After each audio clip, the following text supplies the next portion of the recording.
Welcome to day 22 of the 30-day redemption. I am hosting for you. My name is Kashab. Thank you for those who have taken this 22-day journey, and we have 8 more days to go. Today we're going to have a special presentation on elderly and legacy. Remember, we're doing 10 days of mind, 10 days of body, and 10 days of spirit. And we have a great 10-day run with excellent speakers for mind. We invite you to go to our Facebook page and type in 30-day redemption and really take a look or listen at those presentations. We had 10 days of body, again, excellent information. And now we're 2 days into spirit. So today, we're going to have a special guest, Estela de Sosa of the Future of Home Care. And she's going to touch on a very important topic, elderly legacy and how to build it. So we need to have this conversation on spirit because within the DNA and within family, there is a spirit that passes through family. And so Estela is going to take us on this journey and do her presentation. So take whatever notes you like, and please help me welcome Estela de Sosa. Estela?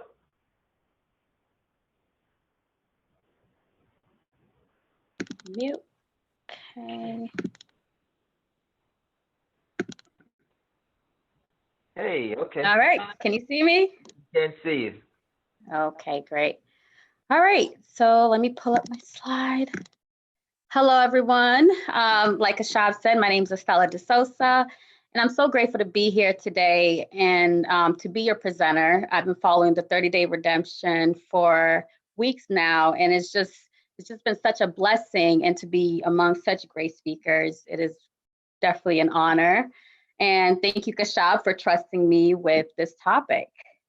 And so I want to start today by asking you all a powerful question. And I want you to think about this throughout the presentation. So think for a second. If you died tomorrow, what kind of legacy would you want to leave? Okay.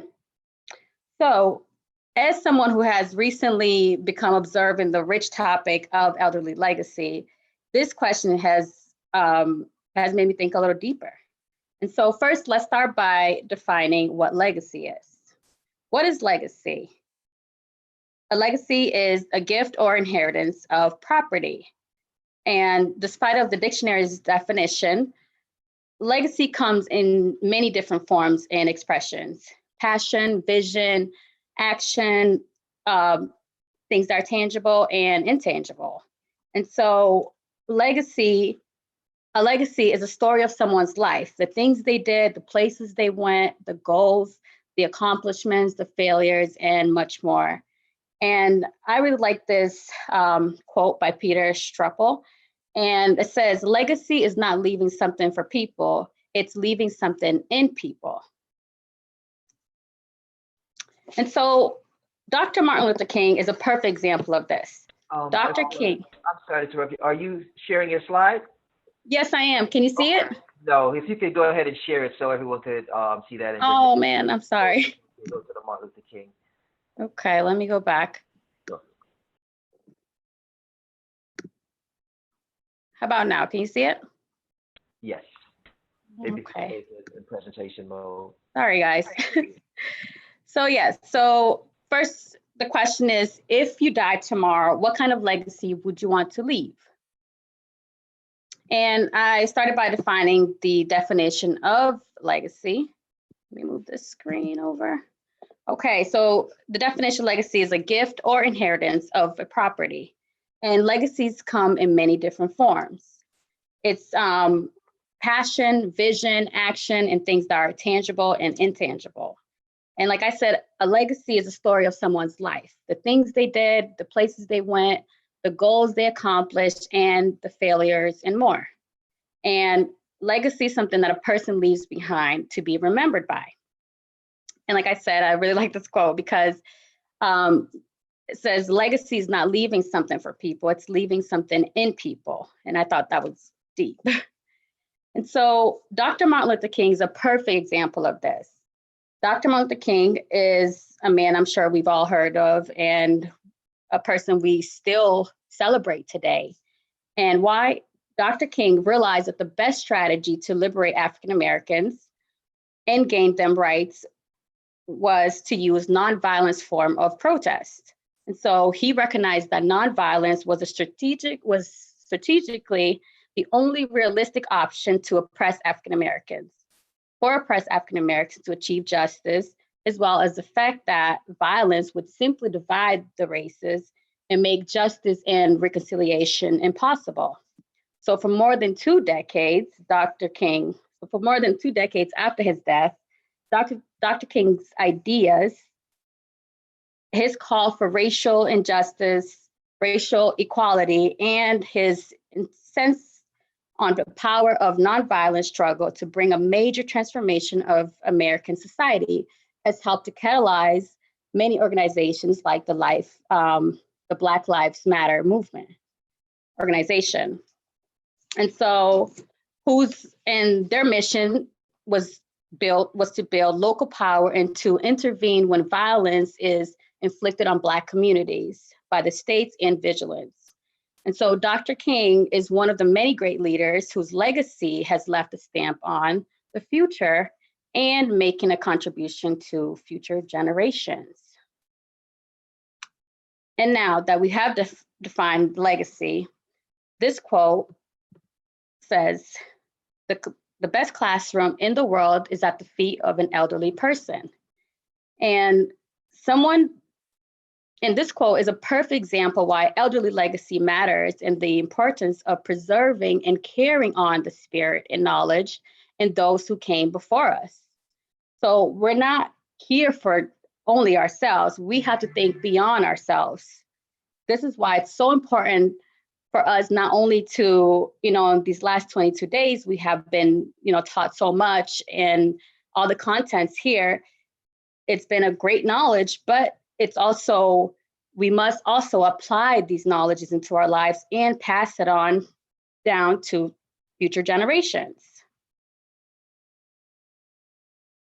So legacy is not what shapes the world around us. Legacy is what shapes the world around us.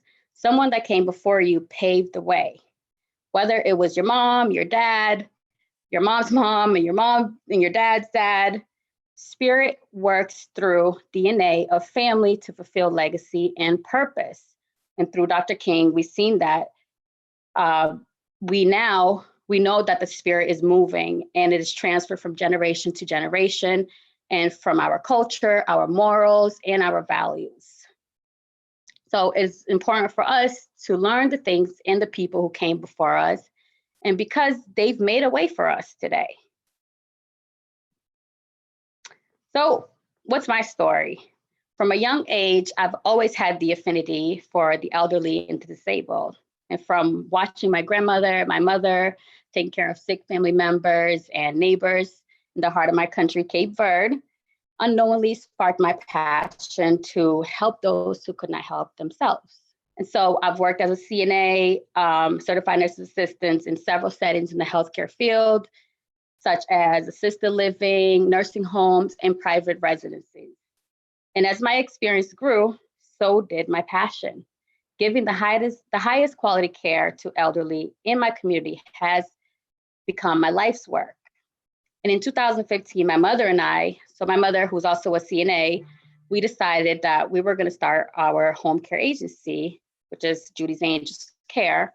And then 4 years later, I started a consulting business, the Future of Home Care, to help healthcare professionals and inspired entrepreneurs to start and operate their own home care business.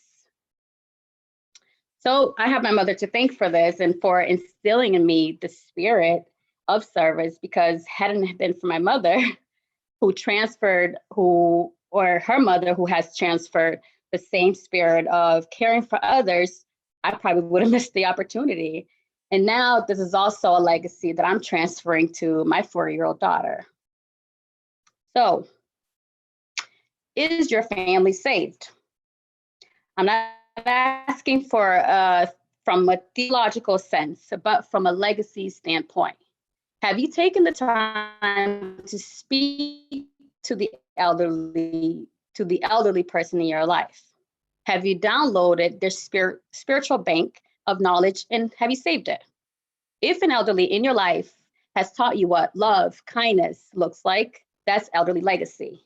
So this presentation is to acknowledge and appreciate the equity and the values that our elders has carried on, because this is what has nourished and reinforced who we are today and what we are here to do. So what's your story? In John 17:4, it says, Jesus said, I have glorified thee on earth. I have finished the work which thou gave to me. I really like this scripture because for me, it is a clear indication that our Heavenly Father transferred his spirit of legacy to Jesus Christ. And indeed, Christ has already accomplished the greater part by implementing the rule in us today and the every good thing he has. And from these is what we follow by the necessity of the fruits of the knowledge of God. So it is in a sense that he has finished the work. He said, I have sowed, I have planted the root, and the fruit are sure to follow. The fruits are sure to follow. And so we are for sure following the legacy of Jesus Christ. And we are also supposed to transfer to our offspring. So how do you don't have to, so I like this quote, it says, you don't have to be great to start, but you have to start to be great. And what are some ways you can create your family's legacy? You have the wealth, you have the knowledge, you have the wealth of knowledge, stories, and skills, and important history that you want to sure pass down to your children and your grandkids. Gathering all the details of your family for future generation can seem crazy, and it may be daunting, but it doesn't have to be difficult. You just have to start. And so I say, why not? These are some ways that you can start by creating your family legacy. So first, by talking to an elderly in your life, by hearing their stories and getting their information, and and hearing about how they grew up, and hearing about what are some things that has really changed them and how they were able to journey through life, because what they did is what we get and what passed on to us. And so, talking and sharing, traveling and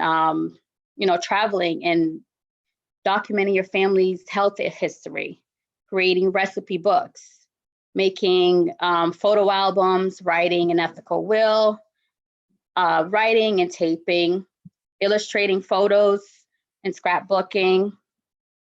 And whoops, sorry about that, guys. Whoop. Okay. Can you see my screen? Just lost that. Yeah, we can see it. Just yep, there you go. Okay. So there's many ways that we can make it a project. You can get other siblings to join you and putting together your family's history and finding out, what are some things and the memories and the things that they build and the values that they held on from their ancestors, their grandparents, and what you can use in your future today. And so I would like to introduce you guys someone who was Peter Elbow. Peter Elbow is, he was a professor of English at the University of Massachusetts in Amherst, and he is an author of numerous books and articles about writing. And he writes in numerous ways about how everyday spoken language can make writing as fashionable, lively, and clear, and even formal writing. So I will bring on Peter today. And, I met Peter. Peter's a family friend, and I met him probably I think it was 2003, where I met him through the program Big Brother, Big Sister. And he was my younger brother, Big Brother. And so from watching him, you know, how he was able to be there for my brother, not only for him, but for me, has greatly affected me and how he is and who he is. And so I really appreciate him. And I want him to come on today and kind of just share his story. And Peter, okay, I think I see you. All right, so everybody, here comes Peter. Hi, Peter. Hi, Stella. This is wonderful. Yes. So, you know, I wanted with you to kind of share your story with the audience and just share, you know, how the legacy and how the spirit of legacy has traveled down from your father and to you and your kids, and how you've been able to instill that in your life and in your kids' life. Stella, before Peter goes, can you stop your screen share so that he can get bigger on the screen? Okay. Welcome. Okay. Okay, he could go. Welcome, Peter.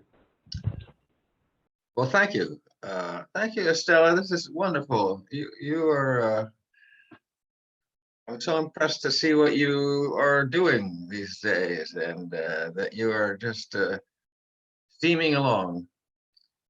So the question, I guess, is about my legacy. I think of my father and my mother, and then a third person. I think of a woman who worked for my family.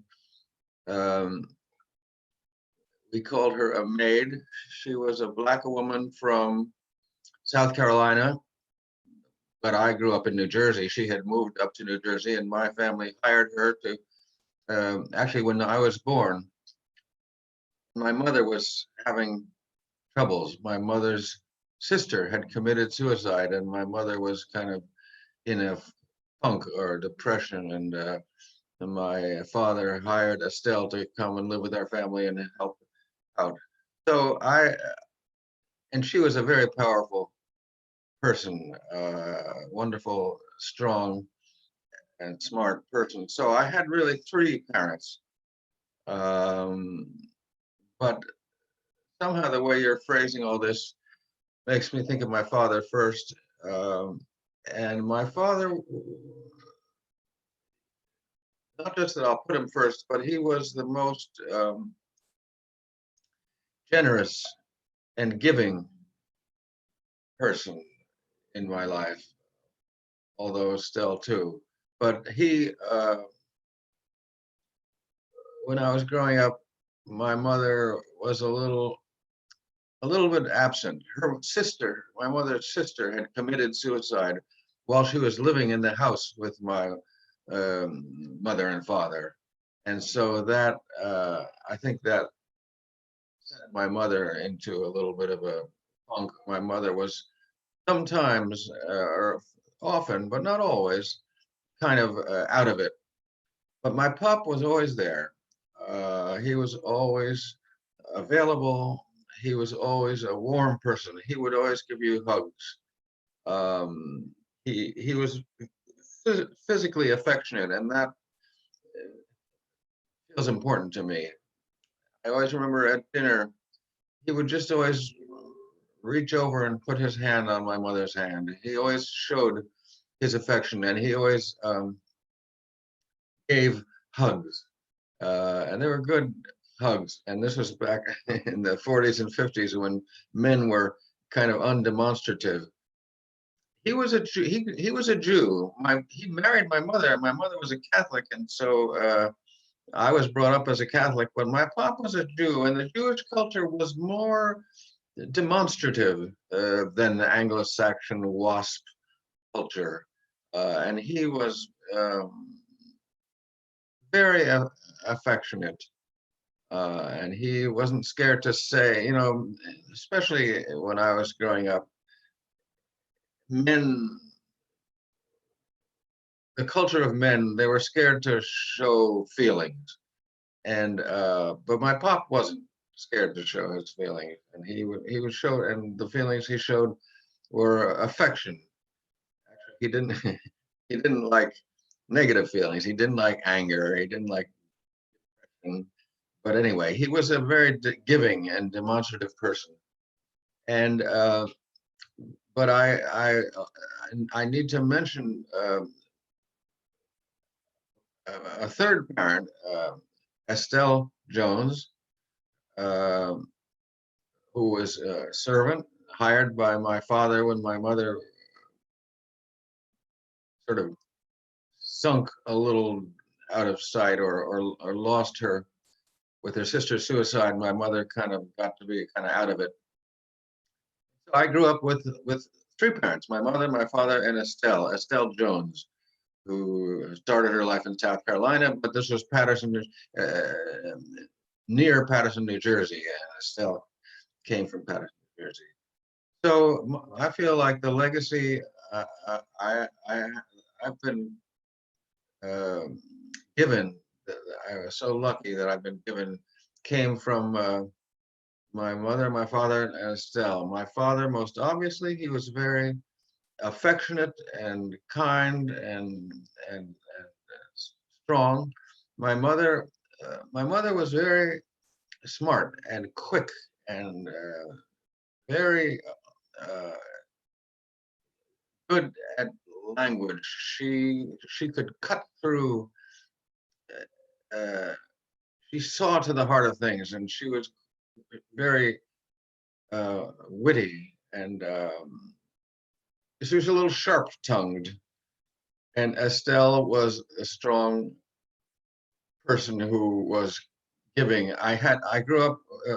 My mother, my sister, and my brother had been born 5 and 4 years before me, so I was the so-called baby, and Estelle came into our home a year or so before I was born. So I was considered, and Estelle considered me her boy. And I'm actually trying to write a memoir of my own, and but I'm putting it together with a memoir that Estelle wrote. And so these two memoirs, Estelle and mine, I want to try and publish them, and it will be called Her Boy. She called me Peter's my boy, and so I don't know. That gets me started. Is that okay, or you want to ask me any more questions? Yeah. So, your father being, who he was, you said he was very affectionate. How has that transpired, and how has that transferred to you and your children today? Well, I grew up. Well, I started off with the kind of 1935 I was born. So you say in the 40s and the 50s, the boy in our culture was kind of scared to show feelings. And that was sort of true of me. But because of my father, not so much. And my son is named Benjamin. Mhm. I feel very well. I have a daughter too, Abigail, and both these children are so wonderful. I feel so lucky, and sometimes, I've had some hard times in my life, but I feel, and I can sometimes feel, oh dear, I'm not. Well, I beat up on myself a lot, and I say I'm not doing well. I was brought up as a Roman Catholic, and somehow they developed this. They their legacy to me was a very deep sense of guilt. I'm always bad. I'm a bad person. I'm guilty. And but my children, I look at my children and say, well, they're so terrific. I can't be all bad. Right. You're not at all, Peter. And so, how do you think with your children today, what would you say, what would you like to happen in the next generation to come and their children? Well, I would like them to just carry on and show, for them to be able to show affection, for them to be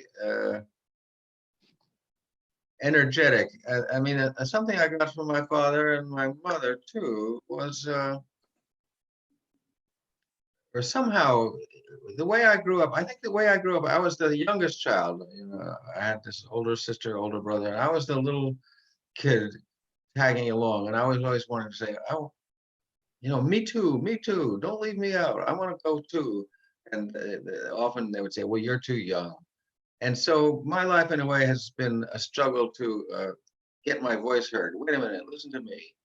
And so I want my children to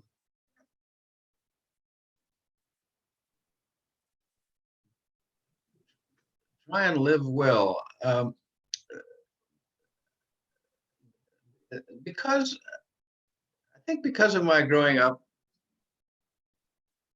and feeling a little neglected by my mom and trying to keep up with my older brother and sister, my life has been a story of trying to say, me too, me too. I want to do something. I want to be. I want. Don't forget about me. I want to make my voice heard. And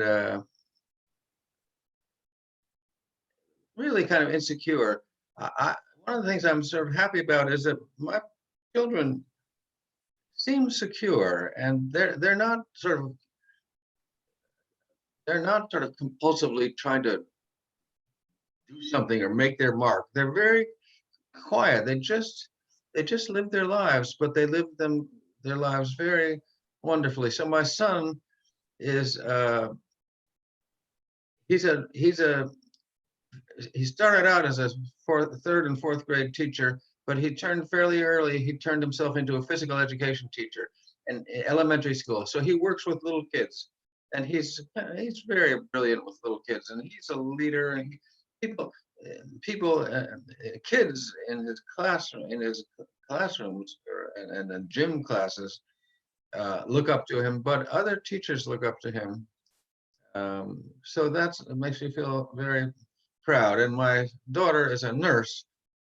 She decided late in life, in her 40s, I guess, to become a nurse. She had to go back to school and take courses.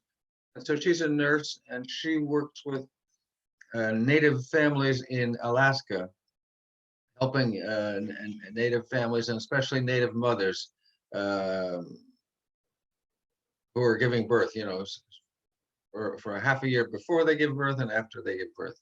So anyway, my children seem to be doing their bit to make the world a better place. That's great. That's good to hear. And so I know when we met you, you know, we met you through the program Big Brother Big Sister, and you were you know, my younger brother Mario's big brother. And so what made you become a big brother? Because I mean, usually the big brothers are, you know, they're UMass college students and, you know, the younger kids. And so it was different when we saw you. So what made you want to become a big brother? I'll tell you, funny. My son is very witty and has a great sense of humor. And when I became a big brother, he was probably, I don't know, 15 or 20, whatever age he. No, he's probably older, 20 or 25. Anyway, he was a little surprised. He said, "Well, you know, Pop." He calls me Pop. I called my father Pop, and he calls me Pops. He said, "Pops, you weren't always a barrel of laughs." Because I've always been kind of shy. But anyway, what made me want to be a big brother? I don't know. I heard about the program. A friend of ours ran the program in Amherst, Massachusetts, and I would hear about it from her. And I guess because my kids were grown up out of the house and off starting their lives, I just, well, I've always loved little children.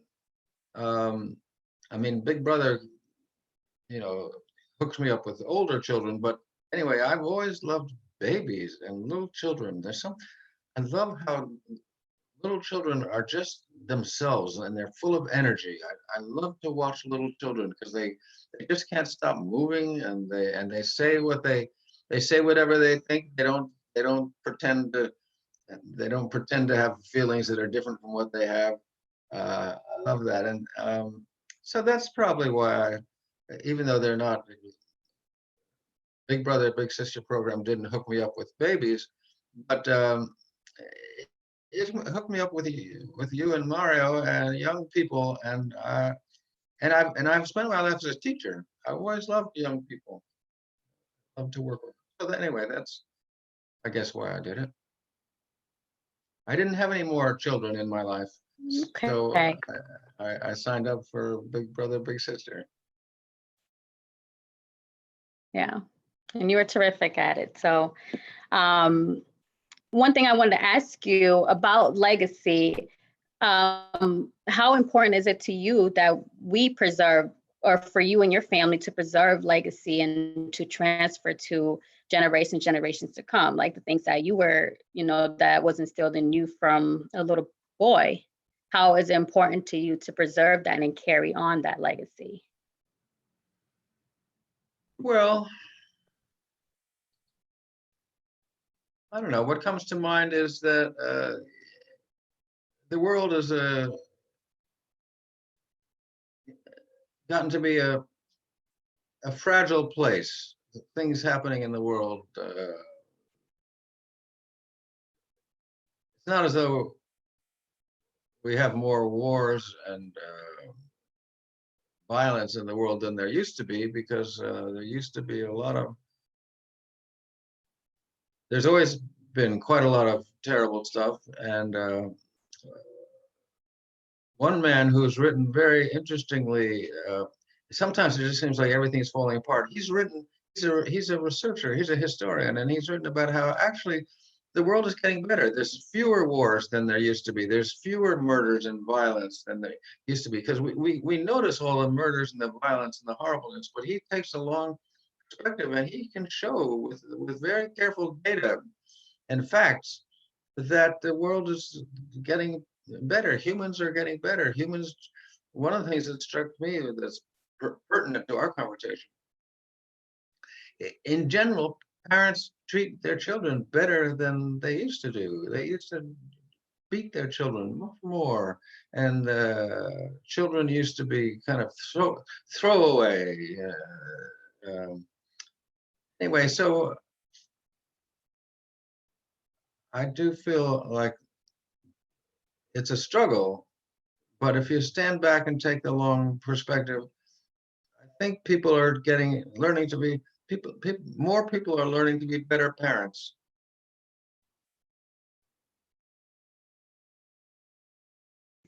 Sorry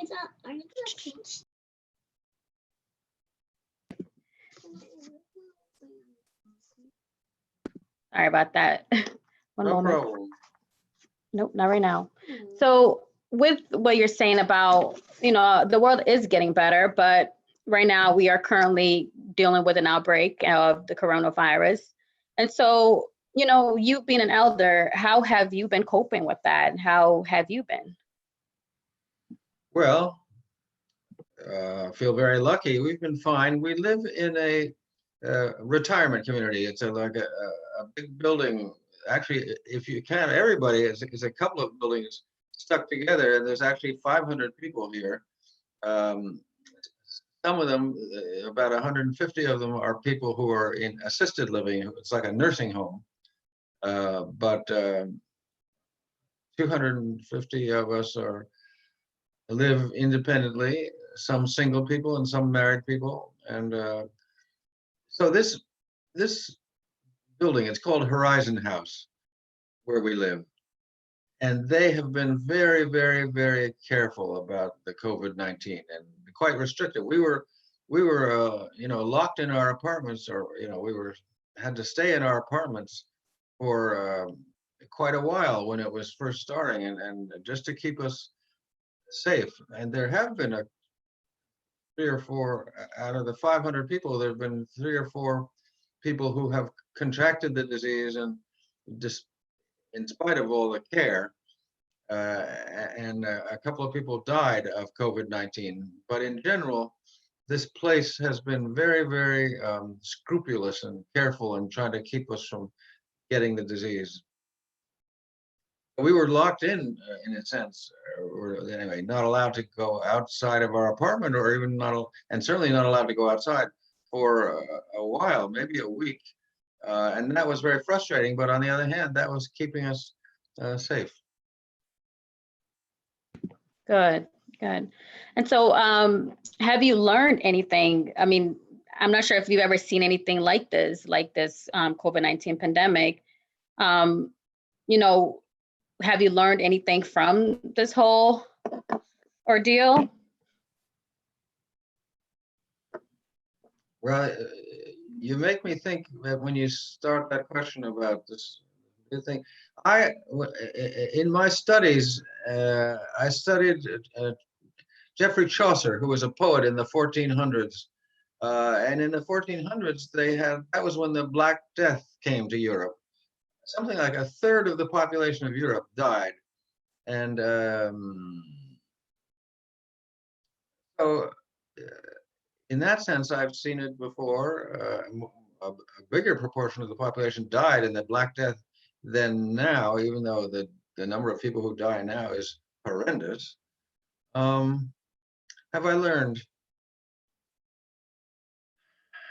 Well, for one thing, we've had to spend a lot of time staying in our little apartment. It's a 3-room apartment.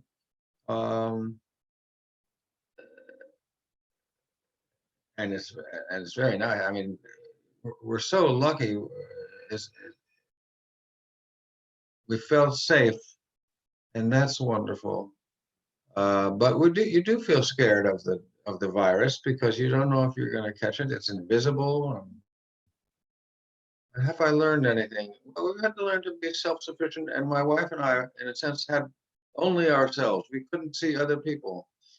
But I was awfully lucky to be married and to have my wonderful wife. But anyway, we were sort of what they called lockdown. We were in lockdown in prison. It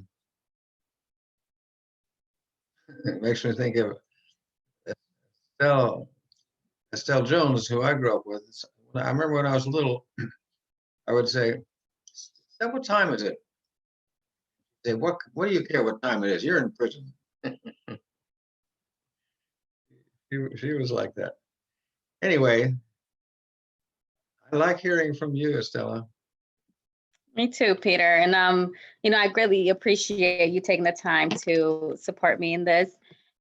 And you've always been someone who I've looked up to, because we didn't have a father figure. And when you came into our lives, we were all pretty young and just trying to figure out our lives, and sometimes barely speaking English. And you've taught us, you took us out to movies, to play sports, and you pretty much treated us like we were your own kids, even though you were just Mario's big brother, but you became our big brother and a father figure to us. And so I greatly appreciate you and all the work you've done. So it's just great. Well, it's been a good part of my life, a very good chapter in my life, to be able to connect with you and your family, Estella. Great.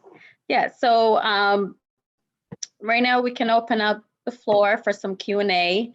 But before we part ways, I wanted to know, is there anything that you feel that you can share with the audience, like some parting words that you feel that can help us or carry us through right now and through our generation? Because something you can share with us. We're dealing with this, and you have more experience than probably a lot of us on this call. So is there anything that you can share with us that can carry us on forward? Well, what comes to mind is just the spirit of hanging in there, not giving up, and keeping on struggling. When I was in school and college, I did cross-country racing, and not on foot the regular way, but on skis. This was in New England where it was a lot of snow, and I did competitive skiing, and one part of competitive skiing is cross-country racing, and to train in the fall and then to do it in the winter. The prime characteristic you needed was to just keep on, because you're trying to train or you're in a race and you just want to, you're pushing yourself hard and you're trying to go fast. And I always remember that when I'm training, and especially if I'm in a race, and you're trying to go as fast as you can, and so you're exhausted, and I'm in the middle of a race and I just want to lie down in the snow and cry and have my mommy pick me up. you just you're exerting yourself and you're trying to do your best, but you want to just give up. And so I think I learned from that and other things, and as I say, from my father, to just not give up, to carry on, to exert yourself. And in the middle of it, you don't know, you can't remember why you're doing this, but just keep exerting energy and trying and not giving up. Keep putting one foot in front of the other when you don't know why and you don't know whether it's going to work or anything. But just keep going, putting one foot in front of the other and not giving up. That's in a way the main thing that I think I've called upon. That's good. That's a great advice, Peter. And so I think we can go ahead and open up the floors, and and if there's anybody who has a question for me or Peter, fire away. Yeah, awesome. And thank you, Peter, and thank you, Estelle, for sharing. I do have a comment from someone in the chat. Peter, they said, that's awesome. You found a way to instill confidence in your children as well as other children. Cultivating confidence and humility into the younger generation is an indefinite, sustainable legacy. Yeah, 100%. That's to say. I'm going to open up for anyone else. I see Cami has unmuted her mic, so I'm going to let her go. Then we'll let someone else go, and then I have another question. Okay. All right, Cami. Hey, what's up? What's up, everybody out there? I just want to say, huh? Oh, this is Zeke, by the way. I'm sorry, I had to say that. But I just want to say hi to everybody and just say, Peter Elbow, first of all, I really miss you, and you have done a lot for our family, and I really appreciate everything that you have taught us and the times that we've played basketball together, and teaching us how to make a garden and make chili. And also, Estelle, I just want to say that, like, this is a great idea that you have going on. And I think that your movement is really good. And it's really nice for us to, all of us to be able to keep in touch, especially in times like this, And I've been like really using Zoom a little bit. So it's kind of weird sometimes, like getting used to this. So, and being able to just talk to people over like voice and not. Lost. Whoops. So yeah, we just lost, that was Zeke. That was actually my younger brother, not Peter's little brother, but my youngest brother. And so it was nice for him kind of get on here. And, it's been a while since we last seen Peter. Yeah. So are you back on? Yeah, I'm back on. I'm just not really showing my face because my hair looks crazy. No problem. Go ahead. Yeah. But next time we do this, I'll definitely, I'll be more prepared.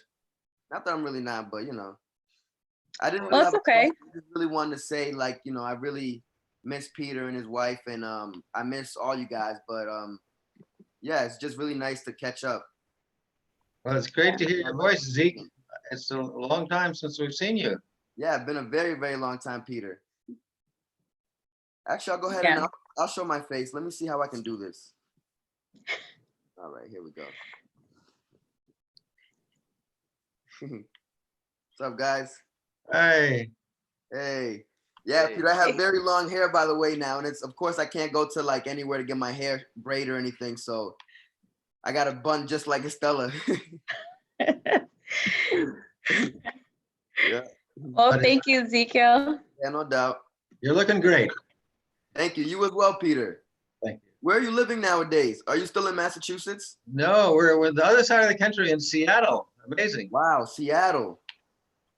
But we Yeah. moved out to Seattle to be closer to our children and our grandchildren because they are in Seattle. I mean, they're in Alaska, and we Gotcha. didn't move to Alaska. But I feel like I Seattle is remember that. closer to us. That's great. I feel like I remember one of your children living in Alaska before. Yeah, They still live there, huh? yeah, Wow, both. awesome. How are they doing throughout the coronavirus outbreak? Well, they're doing pretty good. They're Catching keeping up. themselves safe. And my son's wife is a kindergarten teacher, and my son is a phys ed teacher in elementary school. And they have two adopted children who are, about 10 and 12. Okay. Okay. God bless them. I hope the best for them. Thank you, Zeke. Totally. Okay. So does anybody else have any questions? Let me see if anyone else, I think I have some comments in the chat. Rel wrote, yes, Peter is a legacy. Thank Estella for a great eye-opening presentation. You're welcome. Awesome to Seattle. Well, I have a question, and this question is for Peter, and then I guess Estelle, if you wanted to weigh in. I thought it was pretty cool that Peter had an early exposure to someone by the name of Estelle, Mhm. and then how somehow he ended up being a big brother involved with a family with you, and your name is Estella. Yeah. But also I see from the presentation this spirit of service, Estelle's service, Peter's service, his service to your family, your service to the elderly. It seems full circle. But my question for Peter is, he mentioned that his mother was very witty, and kind of, quick. Did that spirit from his mother transfer to his son? Because he also mentioned that his son was witty. Does he notice that correlation between his mother being quick and witty and his son? And did that transfer in the DNA? I think it did. For some reason, they talk about character, even physical, or they talk about physical characteristics jumping a generation, like the color of the hair or something like that. And but it did. My son has that quick, very quick wit. I mean, I'm not stupid, but I'm not fast. My son is quick. My mom was quick. Actually, my wife is quick. And anyway, that's and they're all good with language. Now, as far as, and this is my last question, and I'll open up for anyone else. As far as now, grandchildren, do you have grandchildren with your two children?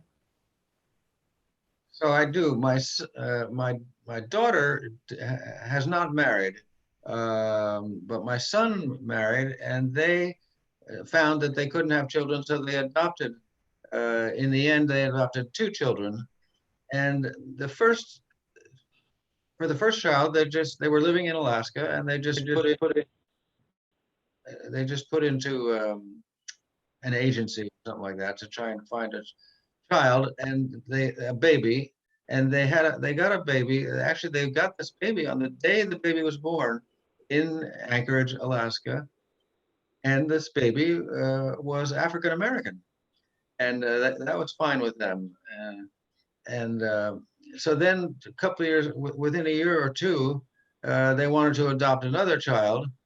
And so then they said to themselves, they got to try and find another child who's African American. So the first child, so they don't just have a situation of only one black child in the family. So they had to work at it, and they ended up adopting a child from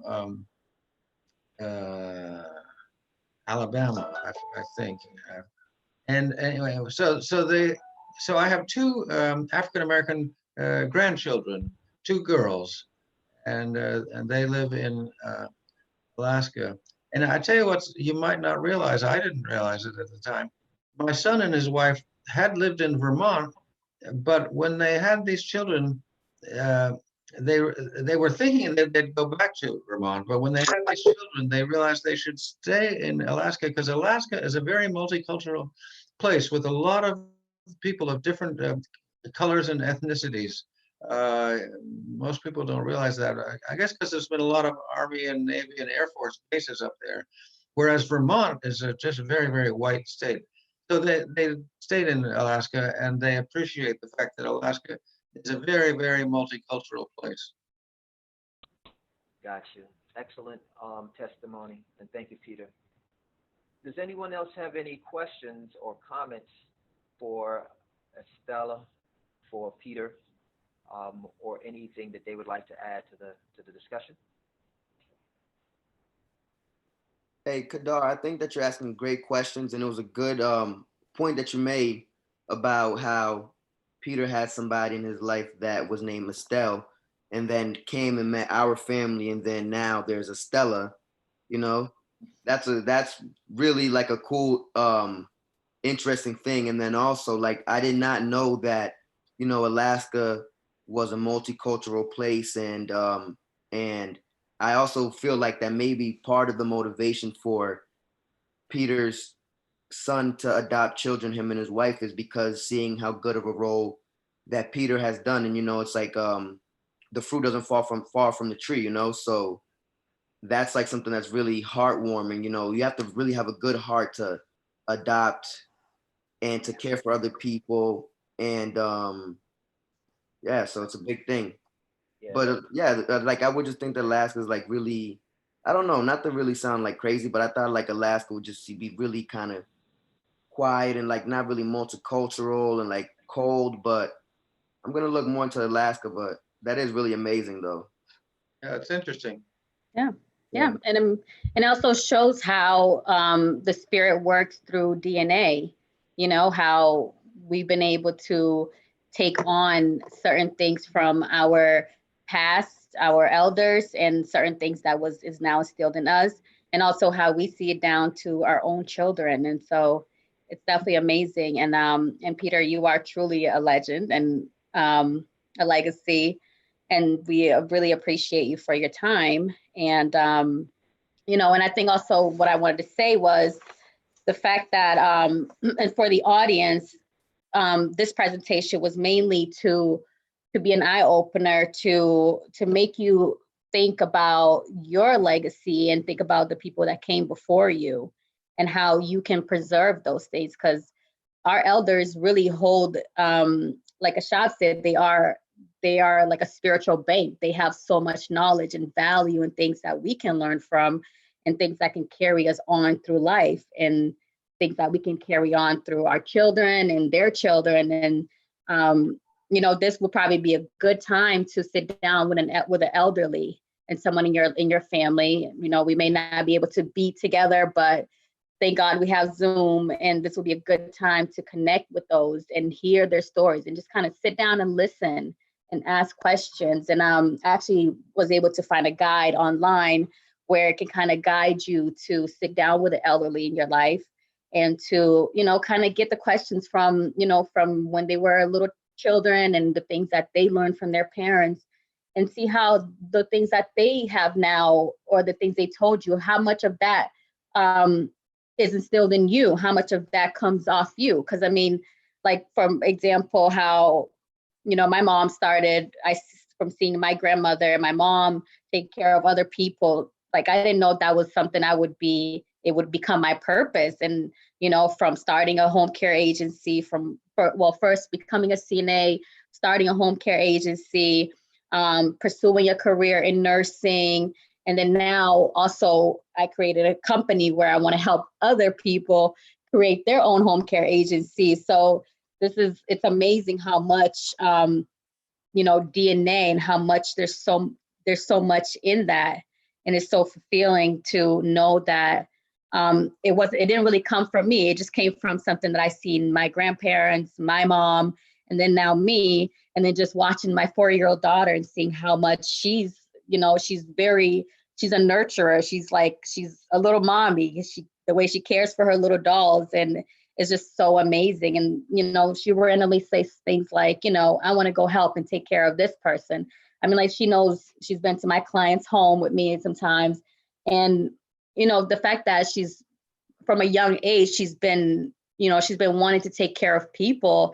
It just shows how it's so important for us to preserve these things, and how we have to carry on these things, these positive things that have carried on generation to generation, and continue to pass that on.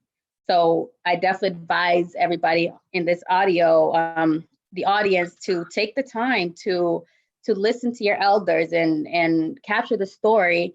And then also take the time to figure out what it is that you want to pass on to your children, what you want them to pass on to their children, So it's just been an awesome work. And because Kashab asked me to, with my background in elderlies, when we talked about legacy, that was really something that I didn't really think about.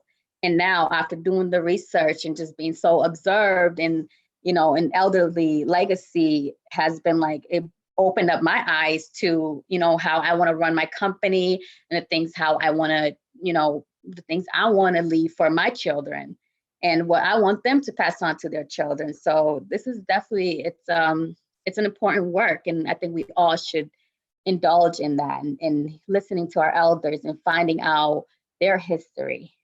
It's very important. So I wanted to just say one more thing. We also have to be aware of the negative legacy that we carry on as well. So fortunately, we have a great example here where Estelle was able to impact Peter's life. Peter was able to take that and pay it forward and impact Mario's and your family's life and Zeke's life.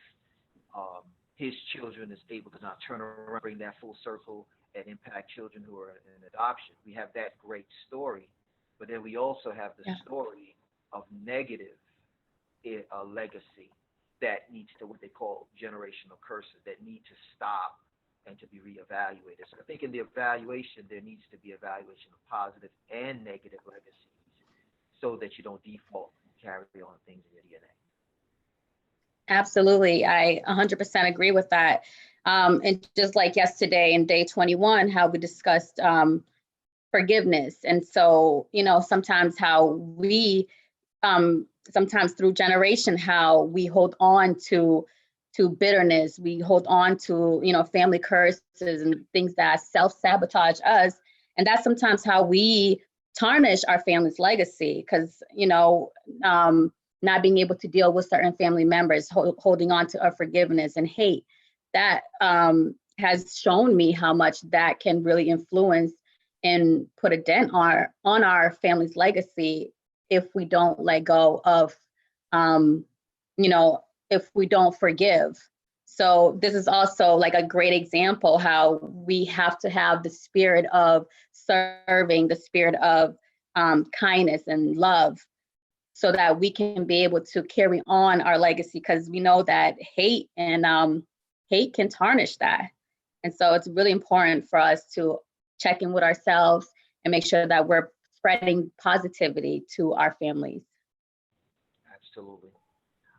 Well, I wanted to pull up your information for anyone that's interested in additional information for you. And while I do that, Peter, if you have any closing words, or Estelle, if you have any closing words, feel free to do so. I'm going to queue up and you'll be in the background, just saying any closing words. Maybe we could start with Peter and then we could end with you. Okay. Well, I just want to thank you, Estella, for making all this happen, and for all the things I see you do with your life and with your mom. And I know it hasn't always been easy, and you've really been carrying on, and that's great. And I also would ask you to say hello to Mario for me, to give him a hug from me and tell him that I keep thinking about him. And to your mom. Okay. Yes, I will. And thank you, Peter. And you know, this has been a great time, and just to be able to catch up with you, to hear, you know, because I've always saw you as a legend, and you know, to be able to share you with the audience, and you know, to show us how important it is to preserve our legacy, and how much our legacy affects us from generation to generation. So it's just it's an honor, and I'm just so thankful to be part of this presentation and to be presenter. And you know, here's my information on the screen, and if you want to reach out to me, you can find me on Facebook on the Future of Home Care, and we can go from there. And so thank you, Kashav, and thank you, Rafaela, for all you guys been doing. And you know, this 30-day challenge has been a great experience and such a blessing to be able to have so much free information. It's just been you know, to be able to pour into me so I can pour into the others. It's been a blessing to be part of this experience. So thank you. Well, thank you. And great to see you, Zeke. Peter, it was great to see you as well. I really miss you, and say hi to your wife for me as well, and to your children. I will. Totally. It was great to see you. Stella, it's good to see you as well. Yep. I miss Sure. Andy. I miss everybody. I can't wait for all this all to be over. I mean, all of us can't wait, of course, but it's just coming too much. But yeah, Peter, it's nice to talk to you, and it was a great conversation. This was a nice conversation, and I really like the idea still that you have of this 30-day redemption, you know? Yeah. And so if you want to sign up, you can always, the link is right here. You know, like I said, it's been such a great opportunity to be, you know, to be a part of it and to be a presenter. So, you know, thank you. Totally. I think I'll even try to invite Safer. Safer would love to get in on something like this, you know? And Peter, I'm not sure if you've ever met Safer, if you remember Safer, but, you know, I it remember him. yeah, totally. It'd be nice for us to all have, like, you know, a conversation and, you know, just talk about where we are now in life and just about life in general. Yeah. Yeah, I have very fond memories of Safa. Make sure and give him a hug from me. And Totally. Yeah. He's doing okay. He's living out in Virginia, but I talk to him every day almost. So yeah, he's doing pretty well. great. Yep. Thank you. Thank you, Peter. Well, thank you, Stella. A great hug to you. You too. Okay. Bye, everyone. Bye bye, Thank everybody. you.